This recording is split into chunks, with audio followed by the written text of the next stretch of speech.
तर जे बी मित्रांनो, आज मी तुम्हाला दाखवणार आहे सर्व आमच्या इकडील सर्व खांब्यावरच्या लाईटवरचा जे किडे आहेत ना रातच्यान जमा होते, तर तुम्ही ते बघू शकता.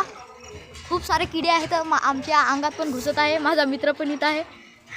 पूर्ण अंगात किडे घुसत आहेत शर्टामध्ये. तर मी तुम्हाला दाखवतो दुसऱ्या खांब्यावरचे पण किडे. तर मित्रांनो, तुम्ही हे दुसऱ्या खांब्यावरचे पण किडे बघू शकता किती आहेत.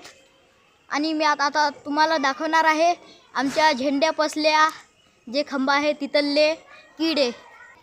तर मित्रांनो, तुम्ही बघू शकता हे आमच्या झेंड्यापासल्या, हे बघा बघू शकता आमची झेंड्यापासली लाइटिंग. आणि इथले किडे पण बघू शकता. आणि माझ्या मित्राचं काय म्हणणं आहे या किड्याविषयी, तर तुमचं काय म्हणणं आहे भाऊ? मच्छराची अगरबत्ती लावा लागते किडा साफ करायला. तर तुमचं आणखीन काय म्हणणं आहे भाऊ? आणखीन तुमचं काय म्हणणं आहे या किड्याविषयी? कॅमेरा बंद करा. बघ झालं. जर मित्रांनो तुम्हाला हे ब्लॉग पसंत आला असेल तर या ब्लॉगला एक लाईक आणि चॅनलला सबस्क्राईब करा. तर भेटूया दुसऱ्या ब्लॉगमध्ये. त्याच्यासाठी बाय बाय.